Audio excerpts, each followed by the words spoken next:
Bonjour. Bitcoin repart-il en tendance haussière ou bien nous fait-il seulement un vilain fake out pour rechuter de plus belle? C'est ce que nous allons voir dans la vidéo du jour. Mais avant de commencer, pensez à vous abonner et à activer la cloche si ce n'est pas déjà fait. Pour soutenir la chaîne, vous pouvez également mettre un petit pouce bleu et laisser un commentaire. Vous pouvez aussi, pour participer au développement de la chaîne, utiliser un des liens sous la vidéo pour vous inscrire à une ou plusieurs plateformes que j'utilise et qui sont parmi les meilleures pour acheter, vendre ou trader les cryptos. Alors, comme tous les week-ends, ce sera une petite vidéo rapide, pas trop préparée, donc un peu en improvisation. On va donc commencer par faire le tour de nos graphiques. Alors, tout d'abord, on a celui-là, le graphique plus long terme, avec le Bitcoin dans une sorte de canal haussier. Et on a également une résistance autour des 60 000, 60 500 dollars. Du coup, ça forme un petit triangle ascendant, théoriquement une figure bullish, et on attend la cassure haussière. Des trades donc pourront être pris, ou alors des positions, ou alors si vous achetez par palier sur cassure haussière, bien entendu avec des confirmations et des clôtures. A l'inverse, si on casse le support, la trendline vers le bas, étant donné que c'est un support qui dure depuis le mois d'octobre, ce sera plutôt relativement bearish et il faudra s'attendre à une grosse chute. Donc c'est tout ce qu'on peut dire pour ce graphique.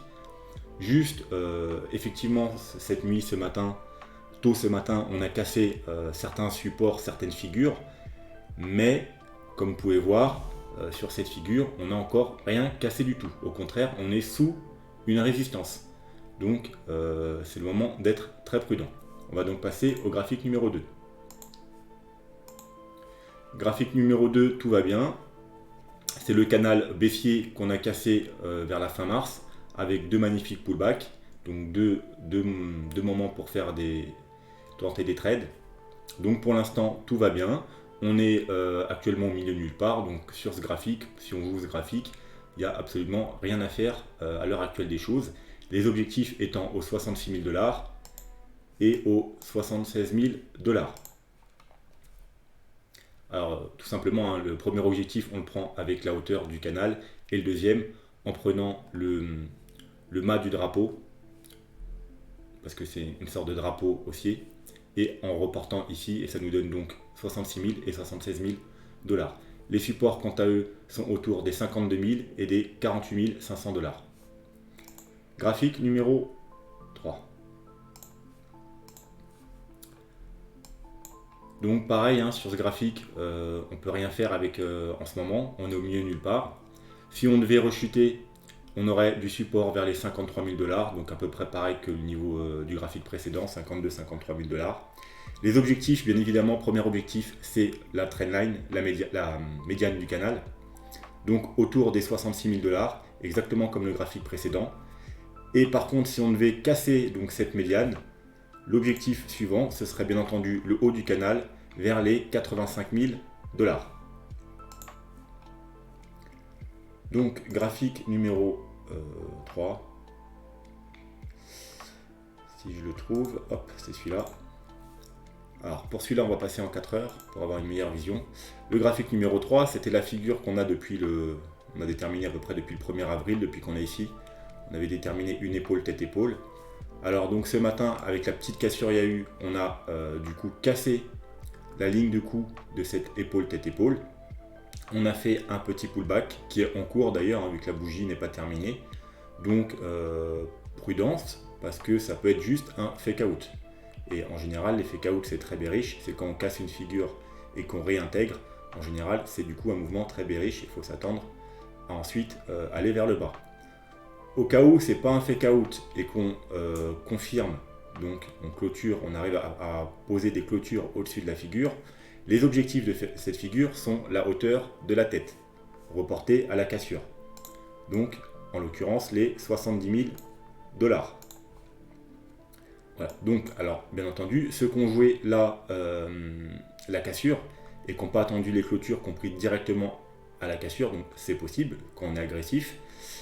Alors, il y a deux possibilités pour mettre votre stop. Les plus prudents et qui jouent sans le verrage, théoriquement, c'est en dessous l'épaule. Donc en dessous, le plus bas qu'il y a là. Maintenant, si vous êtes un peu plus agressif et vous ne pouvez pas vous permettre un stop de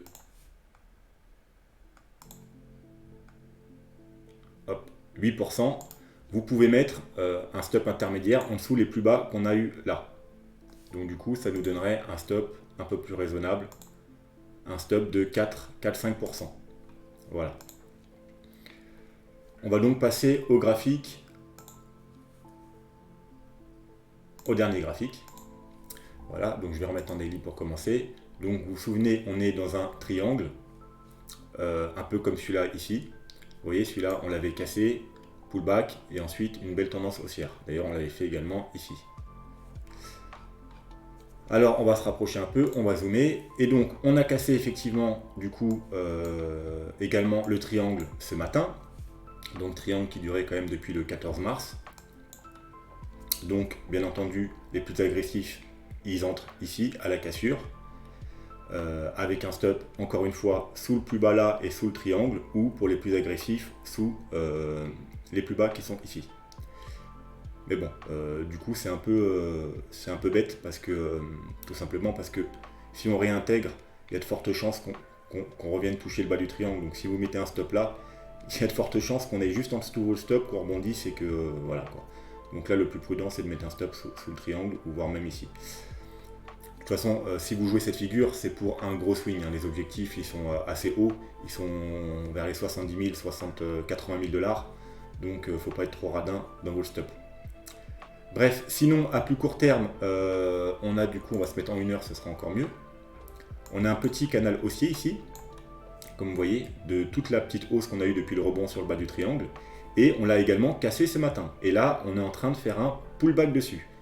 Donc, si on devait recasser ce canal à la baisse, ce qui ne serait tardé si on continue à baisser, c'est pas particulièrement bearish parce que c'est un petit canal court terme, hein, et on pourrait revenir tester non seulement le haut du triangle et le bas du canal.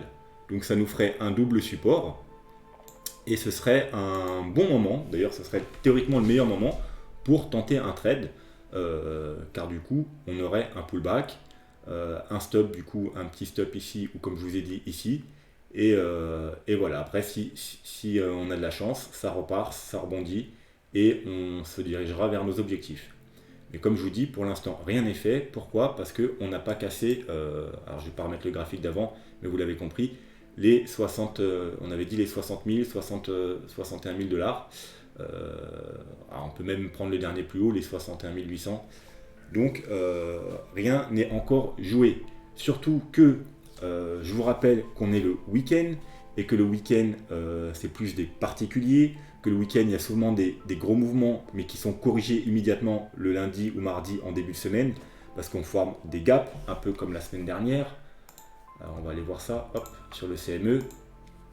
Voilà, en 4 heures. Voilà, vous vous rappelez, semaine dernière, le week-end, on a une forte baisse. Donc du coup, on avait clôturé là le vendredi, on a réouvert là le dimanche, et on est revenu le lundi ou mardi, combler le gap, avant de repartir plus bas. On est reparti combler le gap. Alors on ne les comble pas toujours les gaps, hein. Vous voyez ici par exemple, on ne l'a pas comblé. Mais ça arrive régulièrement que le mouvement du week-end soit annulé en début de semaine. Donc il y a beaucoup plus de fake out le week-end que la semaine. Déjà que sur le Bitcoin, on en a pas mal de fake out même en semaine, mais le week-end c'est encore pire. Donc il faut toujours être 2 fois plus prudent le week-end. Donc ce mouvement-là, vous avez l'impression qu'on a beaucoup cassé, mais si vous passez en daily, voilà, si vous passez en daily, vous voyez, c'est juste une bougie. Donc on pourrait très bien redescendre et ça nous ferait juste une grosse mèche, un gros fake out. Et du coup, ce sera plutôt bearish. Parce que, comme je vous ai toujours dit, quand on casse une figure et qu'on la réintègre peu de temps après, c'est très bearish. Voilà, donc si on casse ça, bien entendu, si on casse les 2 supports ici, il faudra s'attendre à ce qu'on revienne dans un premier temps toucher une nouvelle fois le bas du triangle. Pourquoi pas ensuite pour rebondir et sortir à la hausse. Du coup, en plus, ça aura fait peur aux gens ici, la sortie. Donc du coup, ils vont peut-être moins se placer, ils auront moins de confiance pour se placer ici et du coup le mouvement va peut-être vraiment partir ici, parce que quand vous piégez énormément de monde ici, les gens retiennent, quelques jours plus tard, ils vont peut-être pas retenter la sortie, du coup par peur une nouvelle fois de se faire piéger. Donc voilà, donc bon, ça c'est un des scénarios possibles, hein. On peut très bien aussi maintenir ces supports, comme je vous ai dit, c'est un très bon niveau d'achat pour tenter un trade ici. Mais si on casse, on ira dans un premier temps retourner au bas du triangle, et puis ensuite, il faudra voir, soit on va rebondir, soit bien entendu, on cassera le triangle, ce qui sera très bearish, parce que si on casse le triangle, vous voyez, ce sera à peu près au niveau des 57 000, et on va se remettre le premier graphique. Vous voyez, c'est à peu près au même niveau que notre trendline long terme. Donc long terme qui dure depuis le mois d'octobre. Comme je vous ai dit, si on casse la trendline long terme, ce sera très bearish. Donc vous voyez là, hein, la résistance qu'on a, on a juste fait des petites mèches, on n'a pas réussi à passer au-dessus. Donc voilà, les plus prudents, je vous ai toujours dit, on attend qu'on casse. Oui, parce que là, en 4 heures, même on va se mettre en daily. Vous voyez, en daily, on n'a pas réussi vraiment à clôturer au-dessus. Ici, on l'a à peine touché, on n'a pas clôturé, hop, on la touche, on la touche, on la touche. Voilà, donc on n'a jamais vraiment réussi à clôturer au-dessus de cette résistance. Donc à partir du moment où on va clôturer en daily, hein, au-dessus de cette résistance, là, ce sera un bon signe haussier et il y aura de fortes probabilités qu'on continue à la hausse. Mais pour l'instant, rien n'est fait. Au contraire, pour l'instant, on est sous une résistance. Voilà, donc ce sera tout pour le Bitcoin, hein. Pour résumer, prudence, même si on a eu un beau mouvement haussier ce matin, on est toujours sous une grosse résistance, on est le week-end, donc voilà, donc peu importe ce que vous faisiez, procédez avec prudence et n'oubliez pas, si vous tradez, vos stops. Et si vous essayez d'entrer sur le Bitcoin pour l'investissement, mieux vaut attendre qu'on casse la résistance des 61 000, 62 000 $. Et pourquoi pas la confirmation d'indicateurs. Donc on va aller jeter un œil aux indicateurs. Alors le Stochar RSI, il est bien bullish, mais le MACD, il ne nous a pas encore donné son accord. Vous pouvez voir qu'on n'a pas encore croisé. Alors on n'est pas loin, mais on n'a pas encore croisé. Et là, on a des bougies roses, mais on n'a pas encore de bougies vertes. Donc quand le MACD croisera et qu'on aura une première bougie verte, ça nous donnera déjà des confirmations de la hausse. Et bien entendu, si on veut vraiment être plus sûr, on attend les confirmations 3 jours. 3 jours plus fiables, moins de faux signaux. Et comme vous pouvez voir en 3 jours, le Stochar RSI, il n'est pas encore confirmé, lui, donc il n'est pas encore repassé au-dessus de la zone de survente. Ça ne saurait tarder, mais ce n'est pas encore fait. Et on n'a pas du tout le croisement sur le MACD. Donc voilà, les plus prudents, ils attendront les doubles, triples confirmations, parce qu'on veut aussi une bougie verte ici, sur le 3 jours. Voilà, on va pas aller voir les moyennes mobiles, elles n'ont pas changé. Bon, on peut quand même jeter un œil. Alors, vous voyez, en 3 jours, on ne les regarde pas souvent en 3 jours. Donc, vous voyez, en 3 jours, la EMA 21, elle fait le boulot. En général, on fait des jolis presque pullback dessus. Donc, si on devait chuter, ce sera un niveau important de support. Ben, encore une fois, hein, c'est le niveau des 53 000, comme on a vu tout à l'heure. Et bien entendu, si on la casse, on ira rechercher probablement la MA 50 qui va continuer à monter et atteindre notre joli support qui est ici du dernier sommet. Donc ça nous fera un gros support ici autour des 41-42 000 $. Et en daily, eh ben, vous pouvez voir, hop, on va zoomer un peu, la EMA 21, elle est à peu près sur le bas du triangle, donc ça nous fera aussi un gros support. Et on a la MA 50 qui est aussi en renfort juste en dessous. Sinon, on ira probablement chercher celle-là aux 46 000 $ dans un premier temps. C'est tout ce qu'on va dire pour le Bitcoin, hein, rien de plus à dire. On va aller jeter un œil aux autres cryptos rapidement. Alors, Ethereum, je trouve le bon graphique. On va peut-être s'enlever les moyennes mobiles pour y voir plus clair. Voilà, Ethereum, donc on avait cassé, hein, rappelez-vous, le triangle ici, hein, nous on avait pris des trades ici vers les 1950. On avait eu droit à un magnifique pullback pour ceux qui avaient raté leur entrée en trade ici.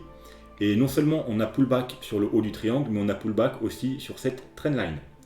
Donc du coup, on va se mettre en 4 heures. Ce matin, on a on a recassé, enfin cette nuit hier, on a recassé, alors là c'était le dernier sommet, vous voyez. Donc en fait il s'est passé quoi? On avait cassé le dernier sommet, fait un nouveau plus haut, fait un pullback, reparti à la hausse, recassé. Donc c'était en quelque sorte ici un fake out.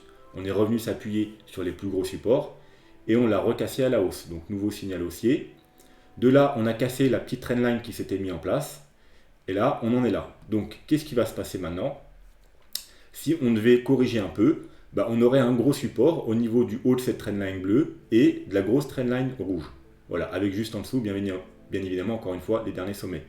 Et si on devait casser ça, ce serait plutôt bearish. Bien entendu, on aura encore le haut du triangle ici, mais on a déjà fait notre pullback dessus. Normalement, il n'y a pas de raison de...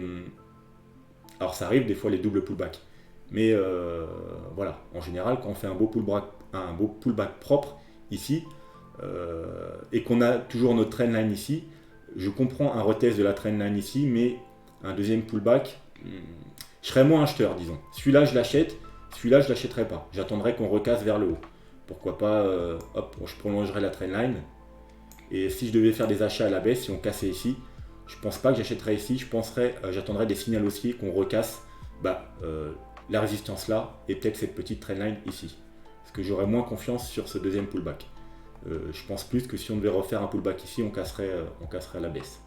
Donc voilà, par contre, comme je vous ai dit, là, dans un premier temps, si on descend un peu et qu'on vient faire un pullback dans toute cette zone-là où il y a les trois supports, là, ça peut être un bon niveau pour tenter des achats. Voilà. Sinon, c'est bullish, hein, vu que pour l'instant, on a cassé toutes les résistances. Hein. Donc, pour l'instant, c'est bullish, tant qu'on ne recasse pas de support. Les indicateurs, ils sont probablement bullish aussi. Oui, voilà, lui, on a eu déjà toutes nos confirmations depuis un moment. On n'est toujours pas repassé bearish. Vous voyez, on est toujours bullish hein, depuis à peu près ces niveaux-là.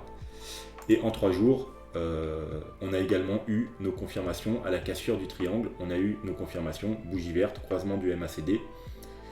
Et ce carré-ci est bon aussi. Donc pour l'instant, tout est bullish sur l'Ethereum. Donc on attend quand même de voir comment ça va se passer. Parce qu'il est un peu faiblard, je trouve, dans sa lancée. Vous voyez, donc voilà. Alors sinon, l'objectif de l'Ethereum, c'était, alors vu qu'on avait fait une sorte de triangle, hein, c'était tout simplement la hauteur du triangle reportée à la cassure, et je crois bien qu'on était autour, alors de tête, on était autour des 2500-2600 $. Voilà, donc c'est là qu'il faudra commencer à prendre des profits si vous êtes entré en trade par ici. On va l'acheter du coup un œil au Litecoin également. Alors, un peu plus brouillon le graphique. Hop là. Donc le Litecoin, comme vous pouvez voir, on était dans un triangle aussi qu'on a cassé également, avec également un magnifique pullback dessus, ici aux 210-211 $. Et là, on se bat avec une trendline. Alors, c'est un peu brouillon parce que j'ai mis deux trendlines en fait. Parce qu'au départ, j'avais cette trendline là, la première blanche là. Comme vous voyez, on s'appuie ici, on s'appuie ici, ici. Ici, on la casse, là, elle fait résistance. Là, elle fait encore résistance. D'ailleurs, double résistance entre la trendline et le haut du triangle. Et là, on casse les deux, on revient. Et là pour l'instant, vous voyez, on est pile sur la résistance. Donc, bien évidemment, si on casse vers le haut, c'est plutôt bullish. Mais bien entendu, sur l'altcoin, on a encore, comme le Bitcoin, contrairement à l'Ethereum, on n'a pas cassé le plus haut, qui est aux 246 $. Vous voyez, on est venu à peu de choses près le toucher le 6-7 avril, mais on n'a pas réussi à casser. Donc, vaut mieux attendre pour le Litecoin, d'attendre une cassure haussière de ce niveau. Et pareil, s'il devait pullback, on a à plus court terme la petite trendline verte ici, et toujours le haut du triangle, mais comme je vous ai dit, un double pullback, je ne suis pas super enthousiaste. Donc je préférerais, si on pullback, on s'arrêterait ici, sur les 220 $, ce serait pas mal pour repartir à la hausse. Mais bon, voilà, pourquoi pas faire un pullback et repartir après. Ensuite, on a notre deuxième trendline blanche, alors elle, vous voyez, elle prend aussi les plus bas, les plus bas, les plus bas, et ce plus bas là, en fait. Ouais, donc ça nous donne une deuxième trendline, donc un support intermédiaire. Voilà, donc pourquoi pas peut-être remonter si on devait redescendre. Du coup là, ça nous ferait un double support, ça nous ferait un bon point d'achat. parce qu'on aurait un double support. Et bien évidemment, si on casse, ce serait plutôt bearish, vu qu'on casserait quand même deux gros supports. Et je suis pas sûr que le bas du triangle y tiendrait. Alors pourquoi pas, on peut toujours tenter hein, quand on arrive sur un support, mais si on casse ici, je suis pas sûr que ce petit support là y tiendra. Voilà, et niveau des indicateurs, c'est à peu près pareil, je pense, que sur l'Ethereum, ou plus peut-être que sur le Bitcoin, je dirais. Alors en daily, on est bullish. Le stock RSI, il est en train de recroiser à la hausse après être légèrement sorti de la zone de survente, de surachat. Le MACD toujours bullish. Et en 3 jours, eh ben on est bullish en train de confirmer. On a ce qu'on veut sur le Bitcoin en fait. Vous voyez, on est en train de croiser sur le MACD et d'avoir la première bougie verte. Alors attention, c'est la bougie en cours. La bougie en cours, tant que c'est pas clôturé, elle peut changer. Ça veut dire que si le Litecoin y chute ce soir ou demain, la bougie elle sera plus verte, elle redeviendra rouge ou rose. Donc bien entendu, théoriquement, vaut mieux attendre des clôtures, c'est-à-dire le 13 avril. Ou attendre au moins qu'on casse ce niveau-là. Parce que quand on casse ce niveau-là, on va sûrement confirmer ici et ce sera, comme je vous ai dit, un bon moment pour faire des achats. En plus, on a un joli dessin sur le Litecoin. On va s'enlever ça. Hop là. Vous voyez, on a un très joli W. Donc c'est une belle figure haussière avec une petite, allez, on va appeler ça une anse, même si c'est pas. Du coup, vous pouvez voir ici une sorte de tasse et anse. Voilà. Mais je préfère prendre la figure globale parce qu'elle est encore plus belle. Donc un joli W. Et voilà, donc si on devait casser la base à la hausse, ça nous ferait un beau mouvement haussier. Et les objectifs minimum, théoriquement, ils seraient donc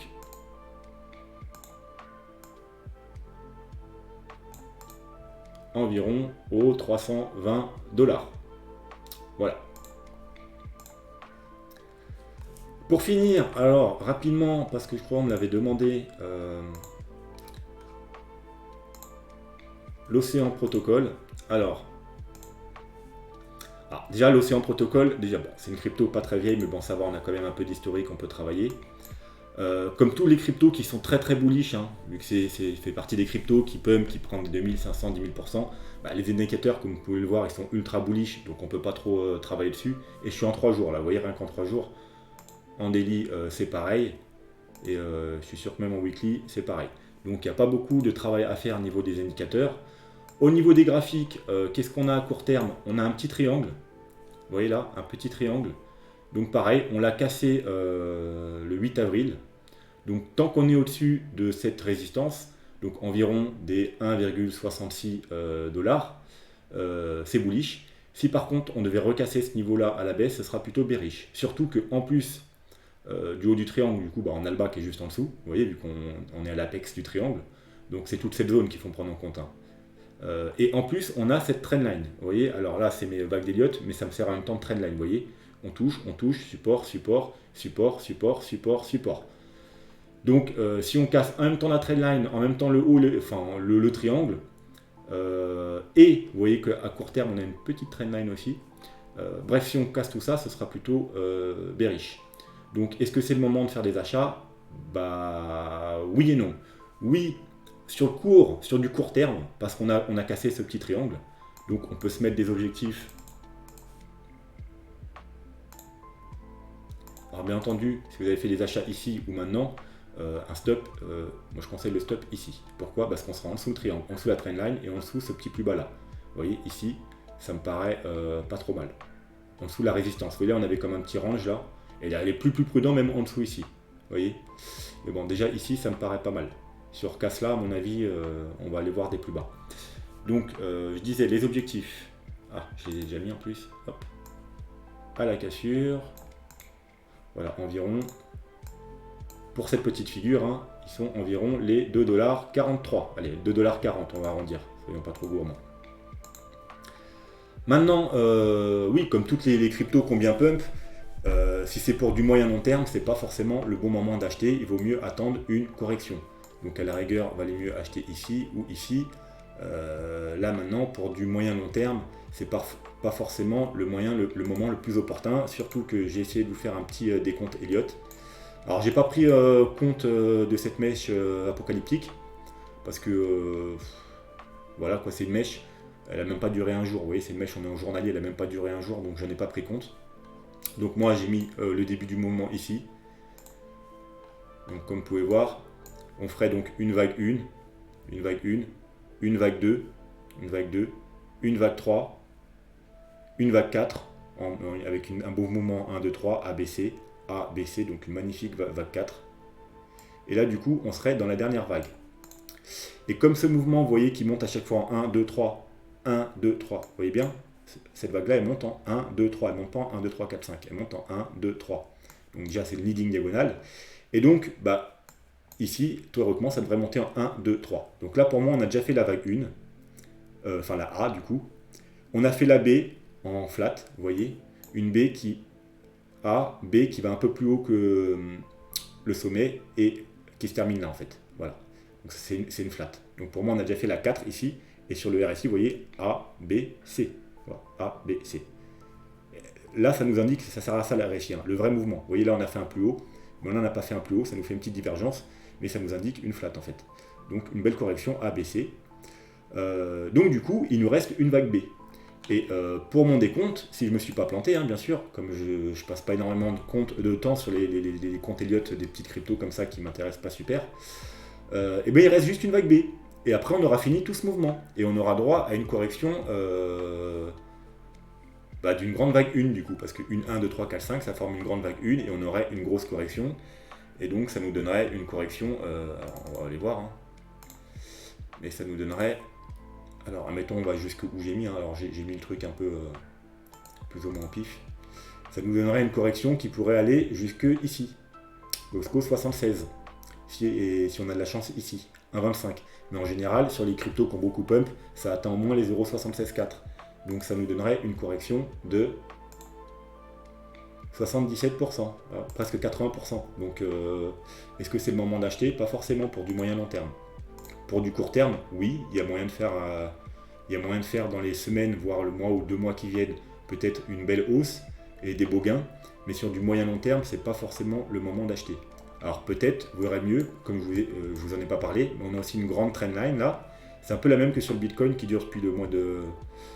elle est même plus vieille, elle dure depuis le mois de mars. Vous voyez, une belle trendline. On a ici, ça a été vraiment des bons moments d'achat.